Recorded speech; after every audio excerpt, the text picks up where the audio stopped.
श्री स्वामी समर्थ सर्वांना. तर आज आपल्या जेवणामध्ये आहे मटकीचे कालवण. मी मटकीला मोड आणायला ठेवले होते आणि ही घरी मोड आणलेली मटकी आहे. किती छान मोड आलेले आहेत बघा. खूप सिंपल पद्धतीने मोड आणलेले आहेत. याच्यासाठी मी कोणतंही मोड आणण्याचं भांडं किंवा काही वापरलेलं नाही. आपल्या घरामध्ये जी आपली पुरणाची चाळण वगैरे असते त्याच्यामध्येच हे मी मोड आणलेले आहेत. तर हे कसे आणायचे हे जर तुम्हाला बघायचं असेल तर मी त्याच्यासाठी नक्कीच एक व्हिडिओ बनवेन. तर आज गुरुवार होता. आज माझा उपवास पण होता. त्यामुळे मी आज मटकीचं कालवण, चपाती, भात असा काही गोड काहीतरी खीर वगैरे असा मेनू होता जेवणामध्ये. तर त्याचीच तयारी इथे चाललेली होती.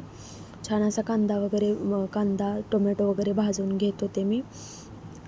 आणि त्यानंतर चटणी संपली होती, त्याच्यामुळे चटणीच्या भरणीमधून चटणी काढायची होती. म्हणजे आपला जो वर्षाचा कांदा लसूण मसाला असतो तोच मला भरणीमधून, ज्या भरणीमध्ये आपण स्टोअर करून ठेवतो त्यातून थोडा जसा लागेल तसा काढून घेतो आपण. सर्वजणच तसे करतात. तर तसंच मी काढून घेत होते. हा आहे कांदा लसूण मसाला घरचा, जो आपण वर्षभरासाठी करून ठेवतो. तो मिसळलेली चटणी आहे ही, कांदा लसूण वगैरे मिक्स केलेली चटणी आहे. तर तीच काढत होते. त्यानंतर तुम्हाला जर मटकीला मोड कसे आणायचे तो जर व्हिडिओ पूर्ण पद्धत बघायची असेल तर मी त्याचा एक व्हिडिओ बनवेल आणि टाकेल.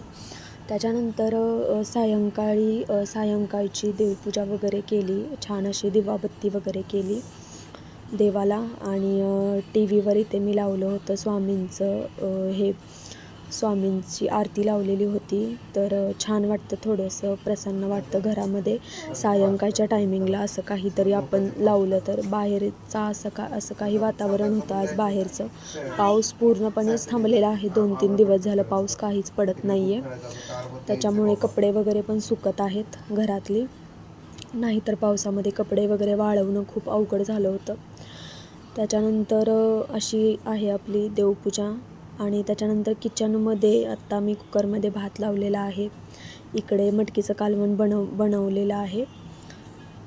असा आजचा मेनू आहे. मटकीचं कालवण, भात, चपाती आणि खीर वगैरे काहीतरी बनवणार आहे मी.